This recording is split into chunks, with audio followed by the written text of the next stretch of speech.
So you had a big announcement today. Yesterday. Did I? What was the announcement today? Something about Americans elect. Yeah, we made that decision some time ago. I'm a Republican. I'll remain a Republican. I'm proud to be one. I think both parties are weak, corrupt, and not helping America very much. But our two-party system is traditional. It often works. It at least contrasts one with the other, and there's debate, and this is very healthy. But occasionally, as Abraham Lincoln once said when he changed parties, he changed from the Whig Party to the Republican Party, he said, occasionally it doesn't work in America. Of course, the issue then was slavery. He said, occasionally you got to go outside where you come from. You got to stand for something. And the issue in this campaign is corruption. All these candidates are nonsensical. They're either inexperienced or they're not telling the truth. Washington, D.C. is bought and sold. Not by the American people. Not by this small publishing house. It's owned by the big boys. They write the tax code. They put earmarks in the budget. They allow unfair trade with China that steals our manufacturing jobs. There's no issue that you would want touched that doesn't start with the power of corruption. We didn't get into this mess by accident. Now, I have 3 quick points. A, we're headed in the wrong direction. We cannot produce jobs for our grandkids. We have 1.5 million fewer jobs than we did 12 years ago.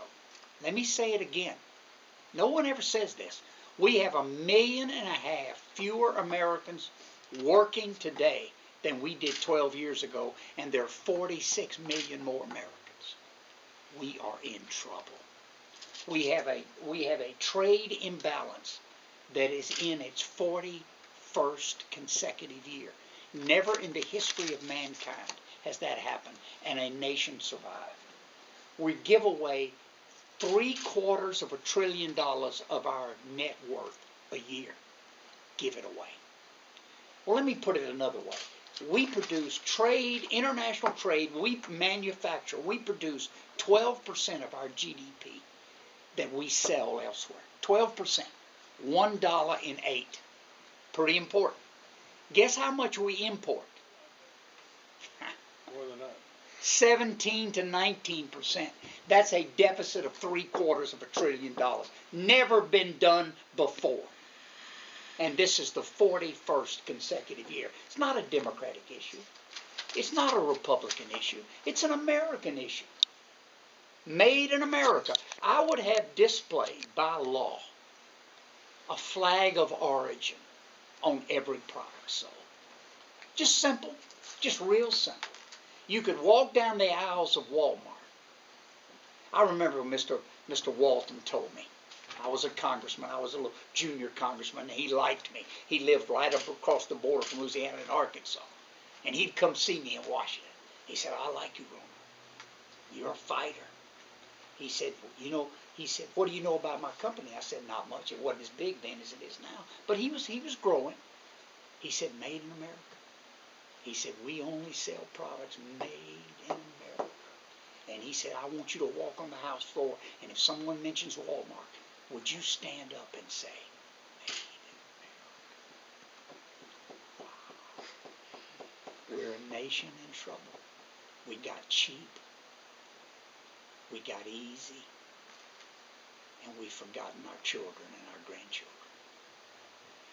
And I say these things knowing that I cannot go to Washington and change it unless I can clean Washington up. Wow. Now, my experience in life is doing that. This is kind of what I do. I ran for governor of Louisiana. I had no chance to win. They laughed at me. All the politicians particularly, and the news media, except for the Times-Picayune. And Ken Johnson. And Ken Johnson. They endorsed me on the front page. But when I ran, I was at 2%. You know where I am in the national election now? 2%.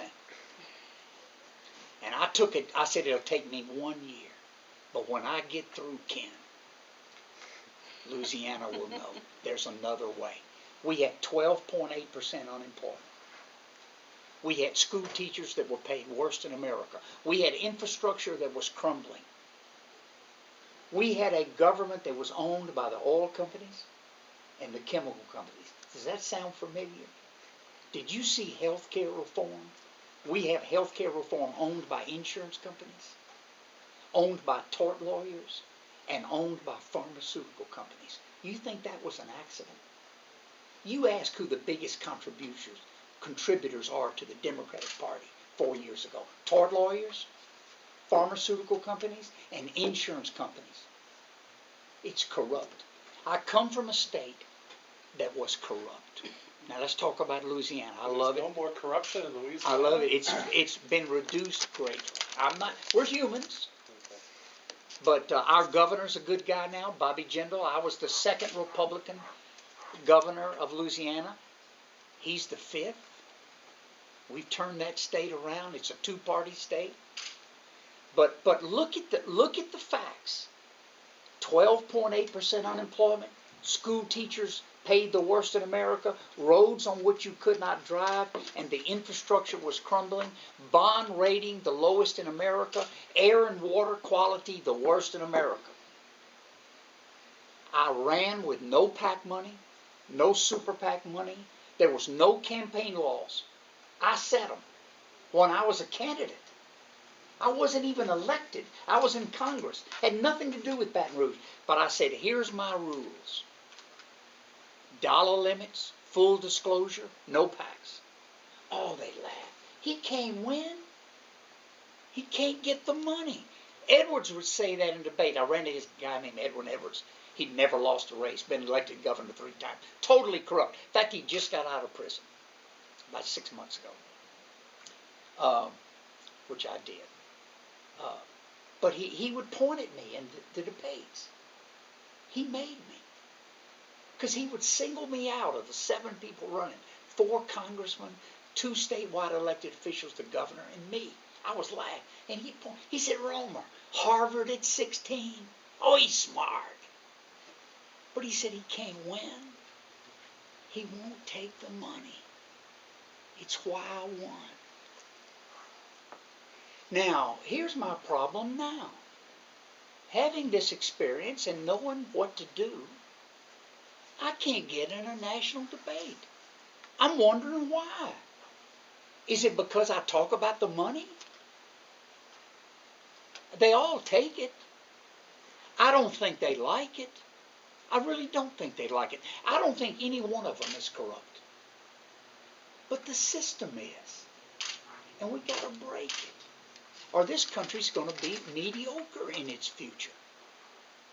Like it used to be. So it's probably not the right strategy. But it's the one I chose. But I am so frustrated. This is not fun. It's just important. It's like you were recruited. And you say, we've got to fight this war. If not you, who? If not now, when? Tariff man. John Kennedy, tariff man. For 170 years, we were a tariff nation. In fact, we didn't have an income tax until 1913. We paid all of our costs of government. I mean, Abraham Lincoln was the champion of tariff. You know why? Because when America was started, George Washington was afraid it would be an agricultural nation and wouldn't be able to supply its weapons and military defense, and they thought Britain would own us. Britain was China then, and Britain flooded the country with cheap products, and they paid their laborers nothing. Britain was the slums. But they frightened George Washington because the way for Britain to take our government over was to invade us someday with their own weapons. We didn't have a defense. So Alexander Hamilton started the tariff program, and it existed for 170 years. We made them as low as possible, But we picked some key industries and tried to level the playing field. Those are Abraham Lincoln words. He was a big tariff man. And we did it. We paid our government costs. People didn't pay taxes in the first 140 years. They paid tariffs, and it was their choice. You could buy a product from England and you'd pay 15% more. That's what the tariff was. Or you could buy an American-made product, you'd pay less. And that was the principle, a level playing field. Now, I don't think tariffs work well in the 21st century because they're political. Can you see Congress debating, help the businesses in my state, to hell with your state. So what I would rather do would be, and that's why I haven't proposed tariffs, is to be selective with a tariff. I would start with oil. We talked earlier about energy independence, and I think it is unhealthful and doesn't help our economy to be addicted to foreign oil, particularly when the foreign nation is the home host of terrorists who would do away with us. We send about $500 billion a year to Saudi Arabia and its 8 neighbors. I would stop it. I wouldn't make their oil illegal. What I would do would begin with a small tariff, maybe $10 a barrel. Do you know where the price of a barrel of oil is now? Somewhere around 100. Yeah, that's right. It was at 99 yesterday. That would make it 109. Wouldn't make much difference at the pump. I would start small, but I would escalate it over the remainder of the decade. At the same time, I would get balance in our energy production and have us drill for natural gas in this country. We can do it cleanly. We can do it well. I got the Sierra Club Award 4 years in a row as governor of Louisiana. I'm an environmentalist. And if you drill deep enough, below 8,000 feet, there's no fracking problems. We've done it in Louisiana. It's clean. And it's cheap fuel. It's about half the price of oil. And we have enough in America to last for 350 years. So I would start a manufacturing revival in this country by fairing up trade with China, stopping their abuses, penalizing their goods either by not letting them come in if they're made by children. If they would be illegal in New Hampshire or Massachusetts, they should not be allowed into America. And those that do qualify to come, that don't meet our standards of worker health or environmental, I would have some adjustment to their cost. It could be 4%, 5%, 6%. But we will begin to see that there's a price for foreign goods poorly made. And we would grow our jobs in America. Energy independence, a new tax code that would reward small companies, take away the franchise of the big companies that control everything, and start growing American jobs. Made in America would be an issue. My flag in the lapel to show where a good was made. We Americans have a right to know that. It's hidden now. You can go to goods in, I won't use Walmart, you can go to Costco on the coast and look at goods, and you can't tell where they're made. Bring the budget into balance at that 1% rule that I gave you. While I do that, the value of our currency will increase. When the value of our currency increases, the cost of gasoline goes down. Oil is priced in dollars.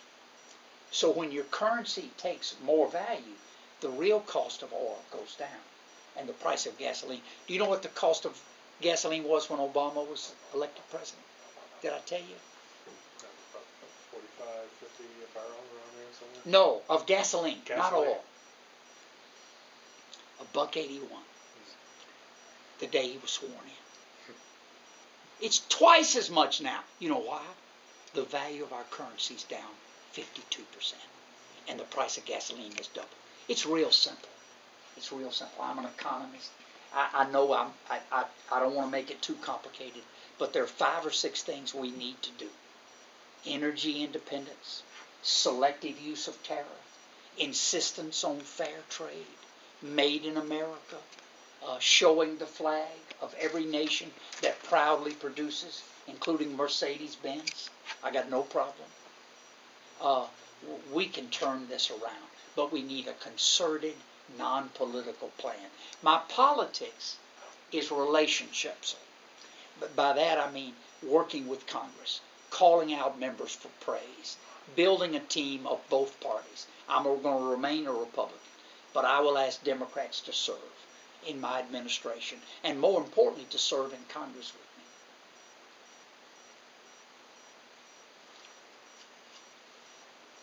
How would you reform health care? Competition and choice. I would do away with the exemption for insurance companies from Sherman antitrust. They would be under Sherman antitrust, which means no more monopolies. Right now, each state has its own monopoly. You can't buy medical insurance across the state line. It's against the law. I change it. Cost will go down 10%. I would remove the legislative protection of pharmaceutical companies, who now under Obamacare, listen to this, you won't believe this, because you probably hadn't read the bill, it's 900 and some pages long. I read it. There's a section in it that prohibits pharmaceutical companies from giving price discounts. At a time when we have the most expensive health care in America, they protected the giant pharmaceutical companies.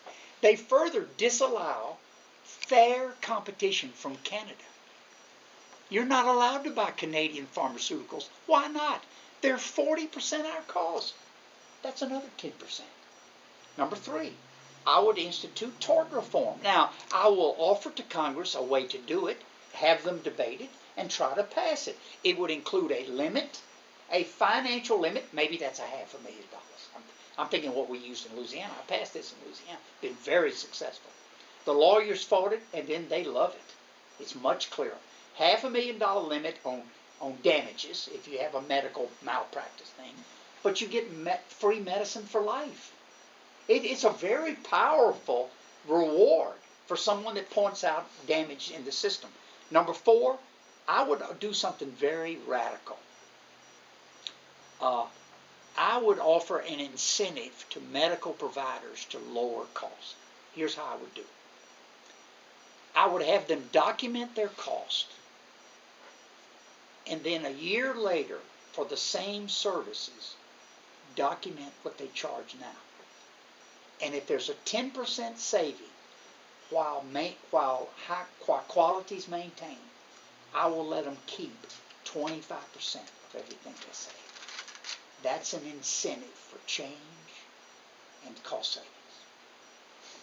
I will raise the retirement age for Social Security and Medicare. I will ask Congress to do that at 1 month a year for 24 years. Small, finite steps over a 24-year period of time. In Social Security, that means that benefits can be maintained without raising taxes. It would be sound again. Rick Perry couldn't call it a Ponzi scheme, although he might. He ought to read the law. One advantage of having been in Congress is worked on these issues, and you see how the money keeps you from not quite getting it right. If you get rid of the money, you can get it right. I love term limits. I introduced the first term limit bill in 1981. There's where Tip O'Neill laughed at me the most. He said, "Right, buddy, term limits." He said, "That's all these guys know, Congress." I said, "That's why they ride around in limousines, Tip. That's why they get 60% of their pay for life if they only serve 4 years. You know, I'm the only member of Congress that didn't take his retirement, served 8 years. I didn't take my medical benefits. I didn't take my retirement as governor. I'm not a rich guy, but I like public service. And that's the standard. What did Steve Jobs say before he died?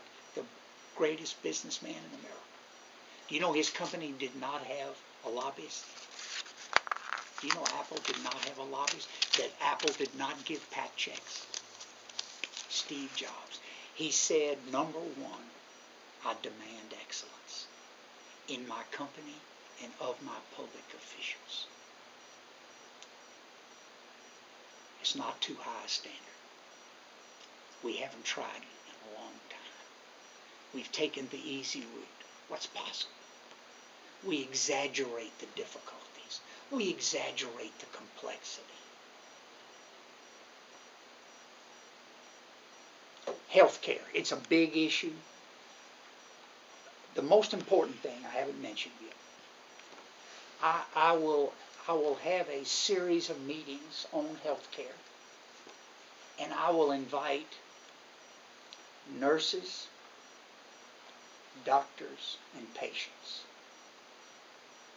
And we'll talk about Mama and Dad and Baby John and how to deliver the best health care on earth at an affordable price. I will not have lawyers. I will not have insurance companies. I will not have pharmaceuticals in the room. Doctors, nurses, and patients.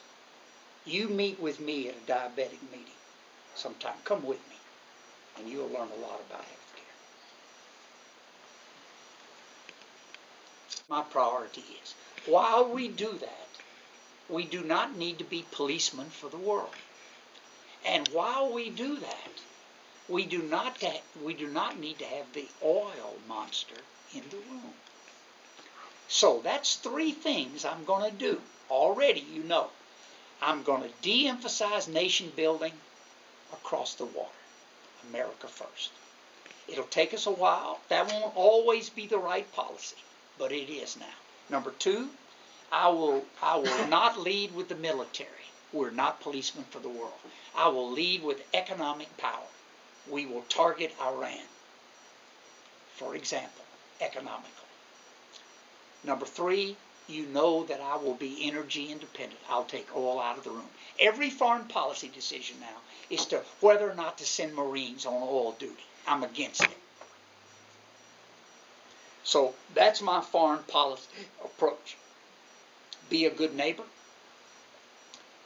Theodore Roosevelt taught us, speak softly, carry a big stick. I will keep the military alert. We will scrub their budget. We will spend less, but we will be prepared. But peace is my goal. Prosperity is my aim. And I haven't heard a president in a long, long time say that. Quick question on, Yes, sir. on Iran. They seem to be having problems with explosions at their nuclear and missile facilities. Yeah. What do you think's going on there? Good for us. Think that's us, No or is comment. that somebody else? No, it's us. Yeah. Yeah. You think that's the right approach? Absolutely. I mean, my first foreign policy issue is nuclear non-proliferation. It's the most dangerous thing in the world. I mean, I don't even like our nuclear plants around America. I think they're poorly organized. You know, we're storing spent fuel at each of those. How ridiculous can you be? We have a repository built for $19 billion in the desert of Nevada, but because Nevada has a primary, oh shit, nobody will say anything about it. I was voted on it when I was in Congress 20 years ago. Open it, reprocess the fuel, and store it in a repository. I mean, there's so many things that we just don't deal with honestly. We politicize them. I think it's good politics. Now, I'm going to test this theory. And you might prove me wrong, Ken. I'm hoping you become a fan before I'm through. But I'm going to test the value of truth. I'm going to, in detail, when asked, you know, what do I feel about doing this third-party thing with a system that hadn't been vetted fully yet? I'm honest. I'm vetting it. But I thought that my supporters, before the Republican election on January 10th, ought to know that I'm vetting it. I'm still a Republican, and I'm going to remain a Republican. But I'm looking for some way to have our voices heard. That's what I'm doing. So, you know, trust is a powerful thing, and I know I'll make mistakes. But I try to put it on the table. And on Iran, I'm not opposed to working with Israel, who has so much at risk. When a president of a neighboring country says that you're scum, that the Holocaust did not happen, that you should be wiped from the face of the earth. And when that same president lies about the number of centrifuges he has and the slowly distillation of nuclear fuel to a military grade, it ain't gonna work. Now, our direct involvement will be economic. I noticed the other night on the debate, everybody talked about what they're going to do with the military. Nonsense. You, as commander-in-chief, you do with the military what you have to do to make sure the result gets done. But you start economically. That's my experience. You don't lead with a Marine or a sailor. You lead with economic policy. And the reason you do is that we have the best market on earth, even in down times. You know how much of China's GDP we are? 9%. We're the best market they ever had. And when I tell them as president, fair trade, they'll scream and holler and rattle this, and they'll come to the table. Yeah.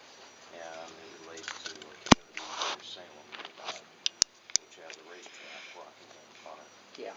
And there's a lot of talk in New Hampshire about expanded gaming. In Louisiana, you were instrumental in expanding We gaming, did. riverboat gambling. Riverboat, that's what we did. State lottery. Already had racetracks. I vetoed the lottery, but was overridden. And I said, okay, I'll go around the state. 80% of the people voted for it. I was amazed. Taught me a lesson. I think a lottery is the worst form of taxation. It taxes the poor, just regressive tax. So I opposed it. But the riverboat thing, we did 15 sites. We were very specific. I really scratched my Methodist head over that one. Unemployment, that's why I was elected. I had 4 years to grow jobs. Mississippi already had it. They were very successful with it. I talked to them about it. I asked the legislature to consider it. I required a vote of the people, and the legislature passed it, and the people voted for it. And we did 15. New Orleans was a tourist site. That was a place for, I think, 5 of them. And then we did Lake Charles, Baton Rouge, and Shreveport, 3 other sites in the state. It's been moderately successful, about 45,000 jobs. It's raised the bankruptcy rate 2%. That's unhealthful. So there are consequences. It needs to be fully debated, if that's what you're asking. There are good and bad points. We now live in a nation where you gamble on the internet. So really the states' differences are become less and less. You know what tipped me over the edge? You didn't ask me this question, but I'm going to volunteer. The federal government had already established 3 casinos in Louisiana. You know how they did it? On Native American reservations. I tried to stop it. I was dead. I was told by the President of the United States that this was a matter of national law, that Indians, Native Americans had the right to do it. And they were getting all the gamblers to go to their place. The state got no revenue on it. We built the roads. We had the state police. It was unfair. So I really was forced. And I told the people of Louisiana, I did a statewide address and said, I am going to look at the feasibility of a limited riverboat gambling. It's riverboat because if it doesn't work, they can paddle off. No permanent facilities, no state paid for facilities, all private money, but it will be publicly regulated. And they supported me trying it, and we did, and it's been moderately successful. Still 15. Still 15. I think it's 2 less now, 13. 2 spots are blank. One of the companies bought the other one, merged them together, and I recommended they not be replaced, that the number go down, and the legislature agreed with me. I testified to that. You're right, you shouldn't ask me that question. No. Off topic. What do you Okay. think of Secretary of State Clinton's visit to Myanmar? Oh, I supported it.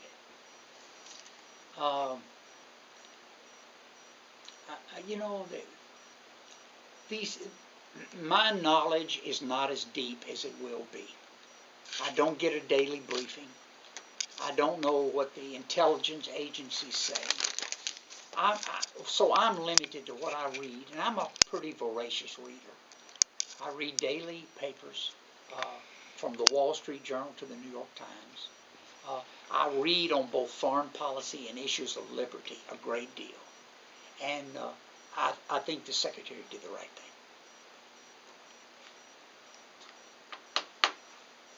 I've never been to the country. I've been to Vietnam. I've been to China many times. I've been to Japan. I've been to Taiwan many times. I've been to India several times, not many times, but several times, 3, I think. And the part of that part of the world is very fascinating to me. We just need to get the rules of engagement worked out. I'll tell you a short story. I'm in Congress in 1982, and a couple of us, led by Al Gore, formed a committee called the Clearinghouse on the Future. And we were interested in experts coming to talk about the 21st century. Walter Cronkite came. Remember Walter Cronkite? He came to talk about the news business. It was fascinating. He said there are 3 major networks now, ABC, NBC, CBS. He said in 20 years, there'll be 103. We laughed. Yeah, right. Right on. We had a guy come, we invited an economist from Columbia named Goddard. Space Center, Goddard. To talk about the 21st century. Who would be the economic power? Fascinating. He talked for an hour about the competition between China and America. He said the 20th century was America's. Didn't start off that way. We won. The 21st century will be a battle. He said the likes of which we've never seen between China and America. And he went into some economic detail. I was fascinated. So I'm a graduate of Bossier High School. So I jumped up and said, Professor, who will win? I want to get me to the bottom line. My wife said, I'm too much bottom line. Listen to the details, buddy. So I said, who will win? And he smiled and he said, well, Congressman, I think America will. And it surprised me from what he'd been saying. And I said, well, I'm pleased. Why? Here's what he told me, something I'll never forget. He said, small business. He said, it doesn't exist in the rest of the world. We're a nation of entrepreneurs, innovators, small business people. They're fast, they're flexible. Where did I get it from? Fast, flexible, focused, and they're friendly. It's their life. They don't work for a big company. Innovators. They lead in patents. Most of the patents don't come from me. They come from small business. Do you know who we don't give the time of day to in this country? Small business. We act like they're a bother. There were 81,000 pages of new regulatory comments last year alone. The most in any time in American history on new regulations on small business. We're killing it. Of the last 10 years, the top 100 companies in America have fired 2.9 million of their workers. Small businesses created the jobs. 3 out of 4 new jobs comes either from a startup or a small business. Steve Jobs knew it. His first rule was excellent, demand excellence. His second rule, everything begins in a small place. It's a good lesson. I'm going to be the president of small business.